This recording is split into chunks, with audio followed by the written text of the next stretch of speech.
Video में हम discuss करेंगे 23 अप्रैल से बनने वाले करंट अफेयर के सभी इंपॉर्टेंट क्वेश्चंस। कल की क्लास में हमने देखा था कि 16वें क्रम का विश्व भविष्य ऊर्जा शिखर सम्मेलन अबू धाबी में शुरू हुआ है। भारत के नौसेना प्रमुख जो नए बने हैं दिनेश कुमार त्रिपाठी, डीआरडीओ ने ओडिशा के चांदीपुर से आईटीसीएम क्रूज मिसाइल का सफल परीक्षण किया। भारत और उज्बेकिस्तान के सेना प्रमुख ने हाईटेक आईटी लैब का उद्घाटन किया है। वर्ल्ड लीवर डे 19 अप्रैल को मनाया गया। एनएसजी के प्रमुख बने नलिन प्रभात। एलजीबीटीक्यू कम्युनिटी के लिए जो समिति गठित की गई है इसके अध्यक्ष बनाए गए हैं कैबिनेट सेक्रेटरी राजीव गौबा। खबरों में रही लक्ष्मण तीर्थ नदी, ये कावेरी की सहायक नदी है, चर्चे में है अभी हाल ही में। और फाइनेंशियल ईयर 2024 में भारत का इलेक्ट्रॉनिक निर्यात बढ़ करके हुआ है $29.12 बिलियन। और प्रसिद्ध अभिनेता साउथ के सुपरस्टार रामचरण को वेल्स यूनिवर्सिटी जो कि इंग्लैंड में है डॉक्टरेट की मानद उपाधि से सम्मानित किया गया था। तो ये सभी क्वेश्चंस हमने कल पढ़े ही थे। शुरू करते हैं आज का हमारा पहला सवाल। सवाल है, हाल ही में चर्चे में रहा ड्रैगन रोटर क्राफ्ट मिशन ये किस अंतरिक्ष संगठन से संबंधित है? तो ये संबंधित है अमेरिका की स्पेस एजेंसी नासा से। ऑप्शन नंबर बी इसका राइट आंसर हो जाएगा।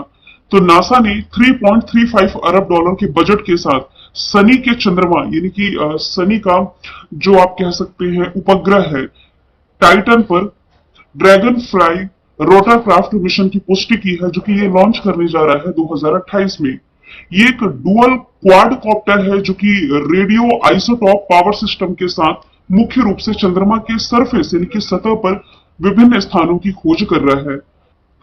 ये पृथ्वी की प्रारंभिक स्थितियों यानी कि पृथ्वी का जब निर्माण हुआ था, ये तो ग्रह है ही, उस समय जो स्थितियां थी इससे मिलती जुलती प्रीबायोटिक रासायनिक प्रक्रियाओं की खोज करेगा। नासा फॉर्मेशन ईयर 1958, वॉशिंगटन में हेडक्वार्टर, इसके एडमिनिस्ट्रेटर हो जाएंगे बिल नेल्सन।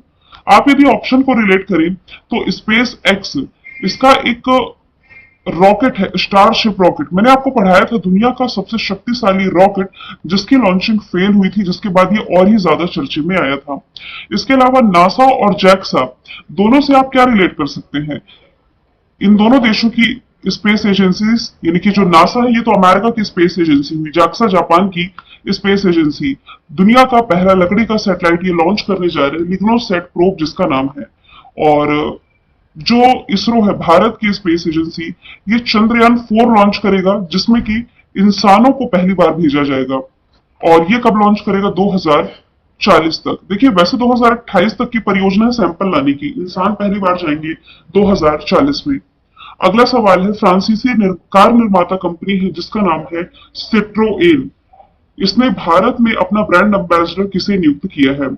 तो महेंद्र सिंह धोनी एमएसडी जो कि आईपीएल में सीएसके के लिए खेलते हैं, इन्हें ही अभी हाल ही में भारत में ये जो फ्रांसीसी कार निर्माता कंपनी है सिट्रोएन इसने अपना ब्रांड एम्बेसडर बना दिया है। इसका उद्देश्य है जो प्रतिस्पर्धी बाजार है भारतीय बाजार में स्टेलएंटिस समूह कंपनी के लिए ब्रांड पहचान को बढ़ावा देना। और आप जानते ही हैं महेंद्र सिंह धोनी किसी भी ब्रांड के यदि ब्रांड एम्बेसडर बनते हैं तो उसका वैल्यू कितना अधिक बढ़ जाता है और प्रॉफिट भी होता है कंपनी को। तो धोनी 7 करोड़ की वार्षिक फीस के साथ यानी कि ब्रांड एम्बेसडर रहेंगे, 1 साल का 7 करोड़ ये चार्ज कर रहे हैं। उस हिसाब से 2 साल के लिए ये इस कंपनी का प्रचार प्रसार करेंगे या इसे लीड करेंगे आप कह सकते हैं। सिट्रोएन के संस्थापक थे आंद्रे सिट्रोएन, ये फ्रांसीसी कंपनी, मुख्यालय इसका फ्रांस में है। यदि आप लोगों ने 15 अप्रैल के करंट अफेयर की क्लास देखी होगी तो आपको पढ़ाया गया था कि अभी हाल ही में जो सिट्रोएन है ये भारत से ई व्हीकल निर्यात करने वाली पहली बहुराष्ट्रीय कंपनी बनी थी। और इसी के ब्रांड एम्बेसडर महेंद्र सिंह धोनी बने हैं जो कि अभी हाल ही में स्टेट बैंक ऑफ इंडिया के भी ब्रांड एम्बेसडर बनाए गए थे। रियलमी जो कि एक चाइनीज ब्रांड है, इसके brand ambassador Shahrukh Khan. Puma के ब्रांड एम्बेसडर है विराट कोहली। अच्छा, स्विट्जरलैंड जो कि एक यूरोपियन कंट्री है, स्विट्जरलैंड के फ्रेंडशिप दूत के रूप में भाला फेंक से संबंधित जो खिलाड़ी है नीरज चोपड़ा की नियुक्ति की गई। आगे चलते हैं, बिंदेश्वर पाठक को मरणोपरांत कौन सा सम्मान दिया गया है? तो देखिए पद्म विभूषण जो कि भारत सरकार का दूसरा हाईएस्ट सिविलियन ऑनर है। सबसे पहला क्या है? भारत रत्न।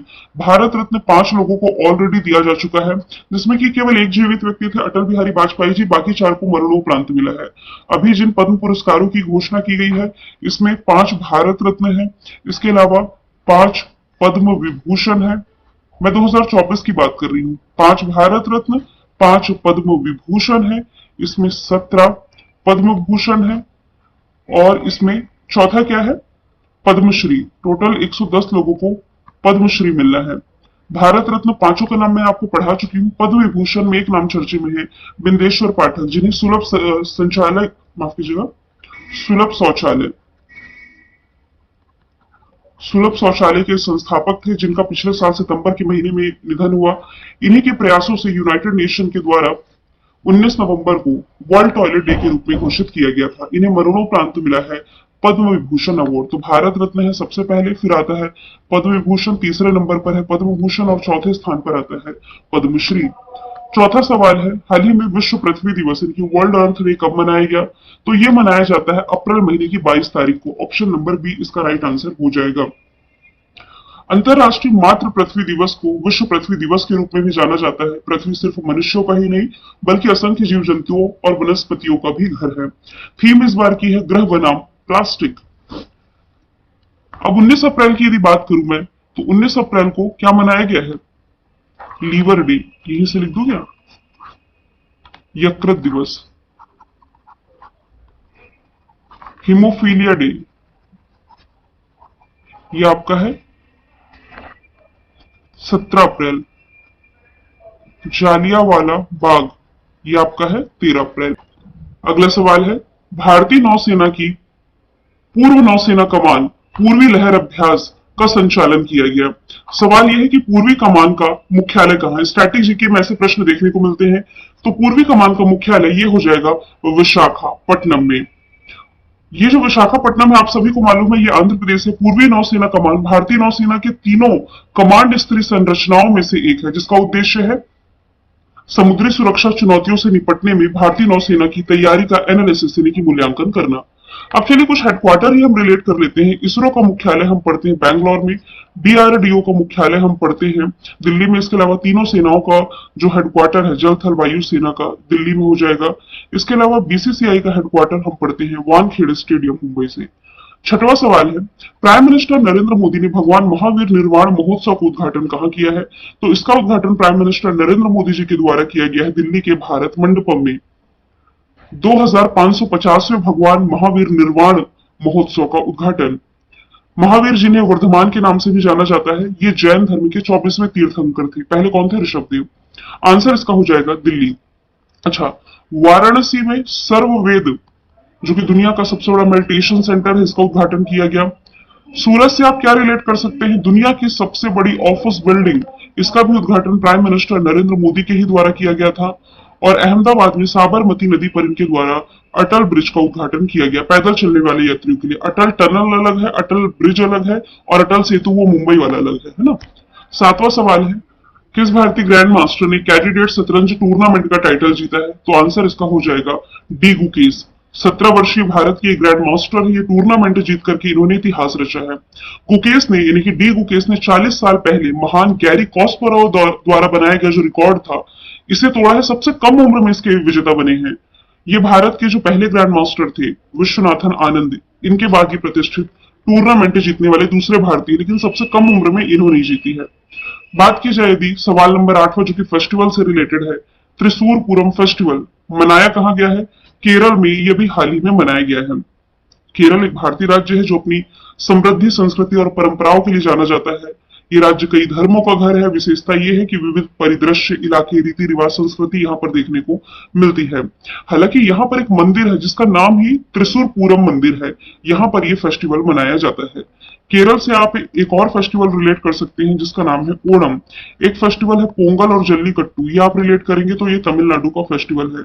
गुजरात से अंतरराष्ट्रीय पतंग फेस्टिवल, काइट फेस्टिवल मनाया जाता है। और कर्नाटक में एक भैंस दौड़ प्रतियोगिता है, कंबाला फेस्टिवल आयोजित की जाती है। जो बैल दौड़ प्रतियोगिता है ना, वो जल्लीकट्टू तमिलनाडु। हाल ही में आर्टेमिस समझौते में शामिल होने वाला 38वां देश कौन बना? तो आंसर इसका हो जाएगा स्वीडन, ऑप्शन नंबर बी।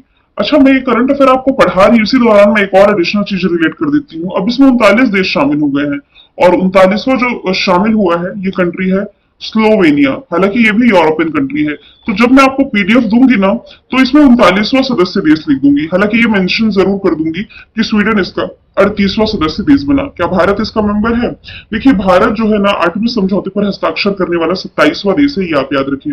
वर्तमान में यदि आप देख रहे होंगे तो ये आर्टेमिस समझौता ऐसे समय में हुआ है जब नई अंतरिक्ष दौड़ी गर्म हो रही है। साइंस एंड टेक्नोलॉजी के क्षेत्र में इस देश ने ये लॉन्च कर दिया, उस देश ने ये लॉन्च कर दिया, आए दिन हम पढ़ते रहते हैं। तो वर्तमान में अमेरिका, भारत और जापान समझौते पर हस्ताक्षर करने वाले एकमात्र अग्रणी अंतरिक्ष यात्री देश है जो इसमें कुछ खास इंटरेस्ट ले रहे हैं। स्वीडन 38वां बना है, स्लोवेनिया बना है 39वां। स्वीडन, जिसकी लोकेशन आप यहां देख सकते हैं, इसकी कैपिटल हो जाएगी स्टॉकहोम, करेंसी हो जाएगी स्वीडिश क्रोना, प्रधानमंत्री उल्फ क्रिस्टन बन गए हैं। अब 39वां कंट्री तो मैं मेंशन कर दूंगी। यहां पर यदि मैं ऑप्शन की बात करूं, पूर्वी तिमोर, ये आसियान में शामिल 11वां मेंबर कंट्री बनने जा रहा है, association of south east Asian nation में शामिल। संघाई कॉर्पोरेशन ऑर्गेनाइजेशन में ईरान शामिल हुआ। यूनेस्को में फिर से शामिल हो चुका है अमेरिका। अब 10वां सवाल मैंने रिविजन कर रखा है, भारत पे ने अपना नया सीईओ किसे बनाया है? तो आंसर इसका नलिन नेगी है। भारत पे की स्थापना 2018 में अश्नीर ग्रोवर शाश्वत नकरानी ने की थी, दिल्ली में जिसका मुख्यालय है। नीति आयोग के सीईओ हैं बीबीआर सुब्रमण्यम, शक्तिकांत दास है आरबीआई के गवर्नर, यूट्यूब के सीईओ हैं भारतीय मूल के नील मोहन। स्टैटिक जीके में यदि हम विरासत स्थलों को डिस्कस करें, हुमायूं का मकबरा दिल्ली में है, काजीरंगा राष्ट्रीय उद्यान असम में, केवला देव भरतपुर राजस्थान में, खजुराहो मध्य प्रदेश में, महाबोधि बिहार में, मानस राष्ट्रीय उद्यान असम में, एलिफेंटा की गुफाएं महाराष्ट्र, अजंता एलोरा गुफाएं ये आपका महाराष्ट्र, फतेहपुर सीकरी यूपी में और चोल मंदिर तमिलनाडु में हो जाएगा। कल आपसे पूछा गया था T20 में 500 छक्के लगाने वाले पहले भारतीय, आंसर था रोहित कुमार शर्मा।